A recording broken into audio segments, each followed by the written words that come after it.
Assalamualaikum warahmatullahi wabarakatuh. Apa kabar anak-anakku? Baik, hari ini kita akan melanjutkan pelajaran kita tentang permutasi.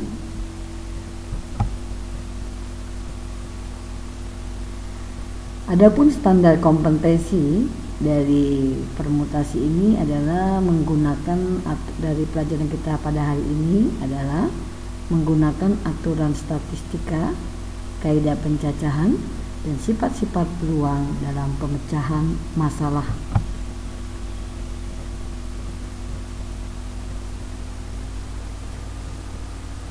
Kompetensi dasarnya adalah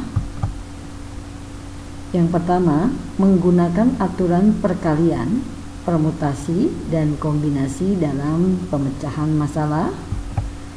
Yang kedua, menentukan ruang sampel suatu percobaan. Yang ketiga, menentukan peluang suatu kejadian dan penafsirannya. Baik, indikator pembelajaran kita pada hari ini adalah yang pertama, dapat menyelesaikan soal yang berhubungan dengan penerapan faktorial. Yang kedua, dapat menyelesaikan soal yang berhubungan dengan permutasi.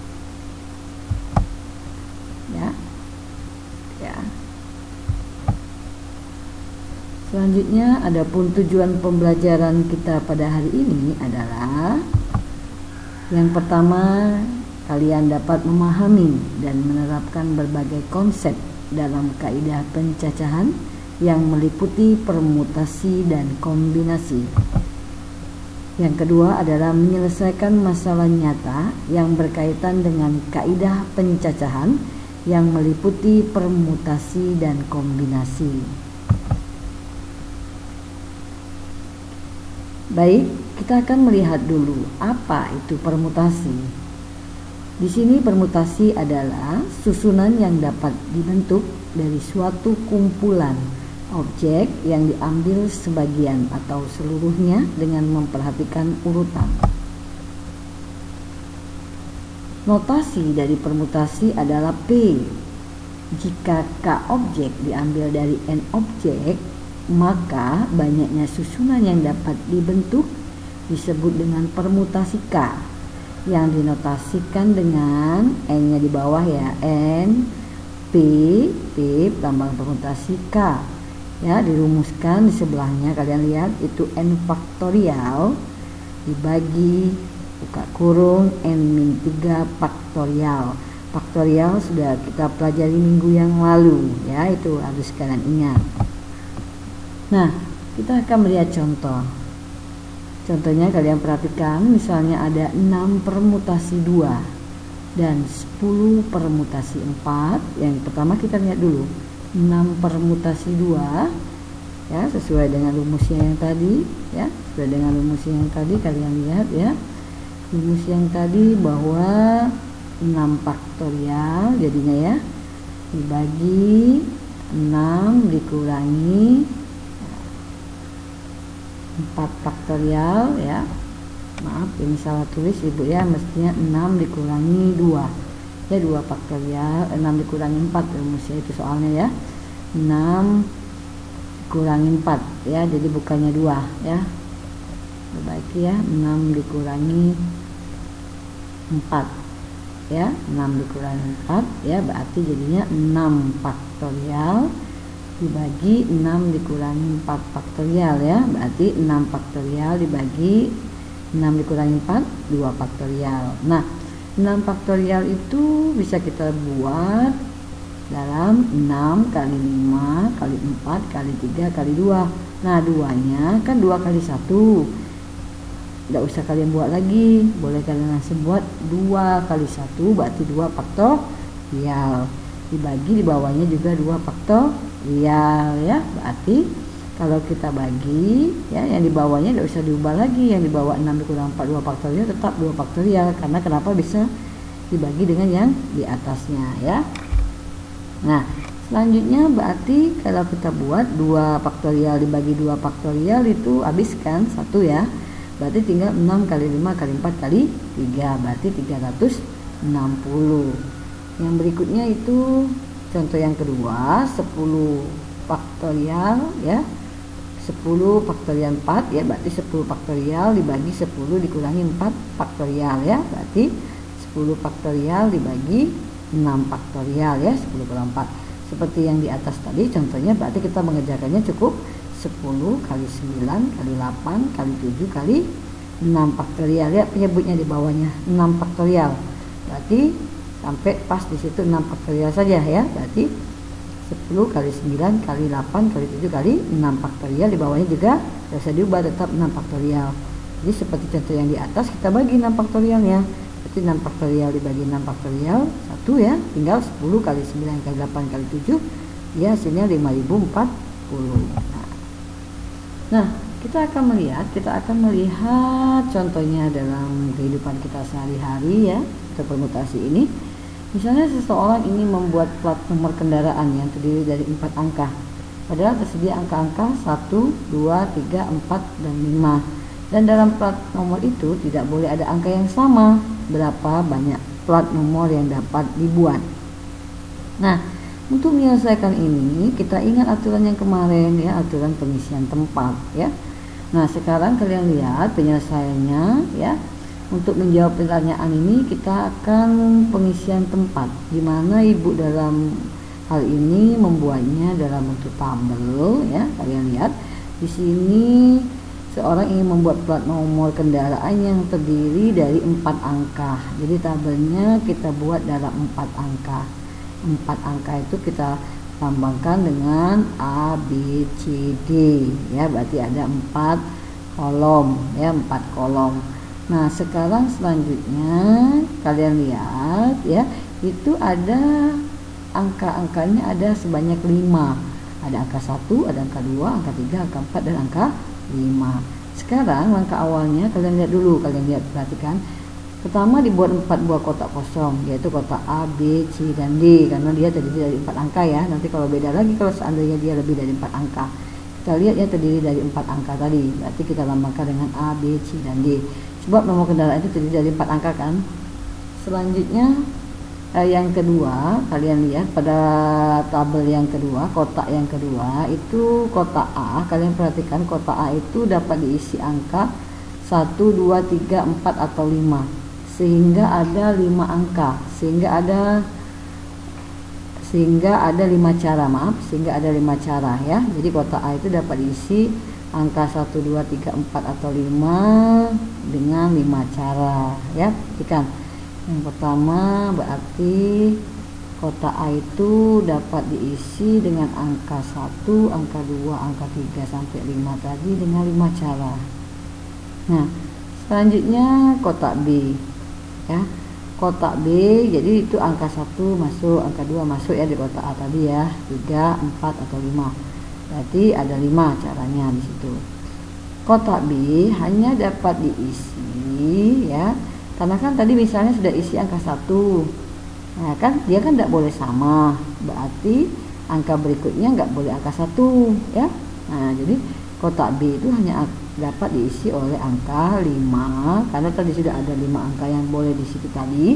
Sisanya dikurangi 1 ya, berarti ada 4 cara ya, karena 1 cara sudah diisikan di kotak A ya. Ulangi kembali, jadi kotak A tadi kan isi dengan angka 1, angka 2, angka 3, angka 4, angka 5 boleh.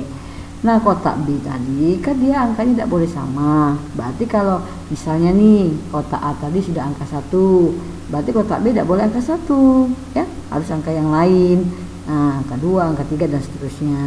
Maka untuk mengisi kotak B itu berarti dibuatlah 5 dikurangi 1, jadi 4 cara ya. Jadi itu bukan angkanya ya, caranya yang di dalam kotak itu. Lihat, bukan angka yang tertulis di atas tapi caranya. Nah, selanjutnya kalian lihat ada kotak C. Sekarang kita akan mengisi tempat yang ketiga. Tempat yang ketiga sama, berkurang lagi ya. Tadi kan ingat tidak boleh ada yang sama.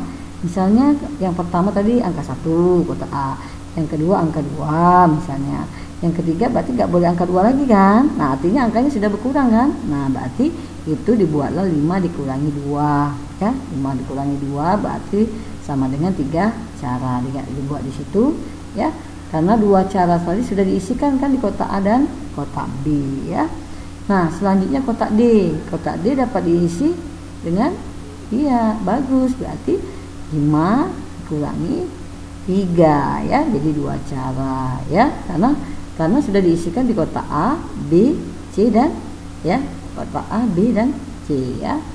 Nah, jadi polisi itu dapat membuat plat nomor kendaraan sebanyak berapa? Iya, yang terakhir kita lihat ya. Yang pertama ada 5 caranya, yang kedua dikali 4 caranya kotak B tadi, yang C tadi ada 3, yang D tadi ada 2.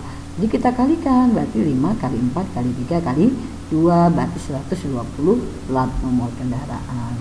Nah, ini bisa dibuat dalam bentuk permutasi ya. Ini bentuk permutasinya seperti ini, berarti 5 ya, 5 permutasi 4 ya, 5 permutasi 4. Tadi tersedia 5 yang angkanya tadi ya. Nah kalian lihat, berarti dibuatlah 5 permutasi 4 sesuai dengan rumus permutasi tadi, berarti 5 faktorial dibagi 5 dikurangi 4 faktorial ya, berarti dia jadinya 5 faktorial dibagi 1 faktorial ya, berarti bisa kita selesaikan ya. Jadi hasilnya 120 ya. Nah selanjutnya bagaimana kalau contohnya begini? Nah misalnya kalian lihat di sini kita disuruh menentukan nilai n. Jika diketahui permutasinya n permutasi 2 itu sama dengan 6. Nah penyelesaiannya berarti seperti yang tadi, sesuai dengan rumusnya. Berarti yang sebelah kiri itu n, posisi yang di atas ya, n faktorial per yang di bawah, jadi yang 2 berarti di bawahnya dibuat n-2 faktorial. Nah kita lanjutkan lagi. Nah n faktorial 2 itu kalian lihat nilainya berapa? 6, ganti 6 sama dengan n faktorial, berarti kan misalnya nih 5 faktorial berarti 5 kali 4 kali 3 kali 2, 5 kali 4 berarti kan 4 itu dari 5 kurang 1 kan. Nah kalau ini n berarti n dikali n-1 dikali n-2 faktorial. Kenapa mesti berhenti di n-2 faktorial? Karena di bawahnya n-2 faktorial ya, itu tujuannya. Jadi kita membuat yang di atas itu supaya kalian lihat salah satunya bisa yang di bawah itu kita bagi. Jadi kalau misalnya nih kan nanti soalnya n-3 di bawahnya, berarti stopnya di n-3 faktorial ya, bagus ya. Jadi sesuaikan dengan yang di penyebutnya supaya kita lebih memudahkan menjawabnya untuk dalam kasus soal seperti ini ya. Berarti n dikali n-1 dikali n-2 faktorial stop dibagi n-2 faktorial yang di bawah ya. Jadi sudah dibagi dia, jadi hasilnya tinggal 6 sama dengan n dikali n-1. Berarti kalau kita kalikan jadinya berapa? N dikali n kuadrat, n dikali min n. Nah sekarang min 6 dari mana coba? Iya, 6 tadi kita kumpulkan, kita dekatkan dengan yang sebelah luas yang ini, kita pindahkan ya jadi min 6, hasilnya sama dengan 0. Ini pelajaran SMP nih, kalian lihat ini pemfaktoran. Jadi kita harus memfaktorkan berapa kalau 2 bilangan dikali hasilnya min 6, kalau dijumlah hasilnya min 1, berarti dia min 3 dengan 2 ya. Jadi buatlah faktornya, berarti n-3 n plus 2 sama dengan 0 ya. Penyelesaiannya berarti n-3 sama dengan 0 atau n plus 2 sama dengan 0. Sehingga kalau kita dapatkan berarti n sama dengan 3 atau n sama dengan min 2 ya, maaf, n sama dengan min 2. Jadi itulah penyelesaiannya ya. Nah jadi untuk kasus seperti ini, untuk soal seperti ini sama pengerjaannya, kita kerjakan seperti menggunakan rumus yang dari awal Ibu sebutkan di atas tadi ya, dari awal tadi. Nah untuk hari ini sekian dulu ya. Silakan kalian kerjakan soal-soal, lebih banyak latihan soal ya, supaya bisa kalian mengerti pelajaran permutasi ini ya. Ya itu saja dari Ibu. Terima kasih. Wassalamualaikum warahmatullahi wabarakatuh.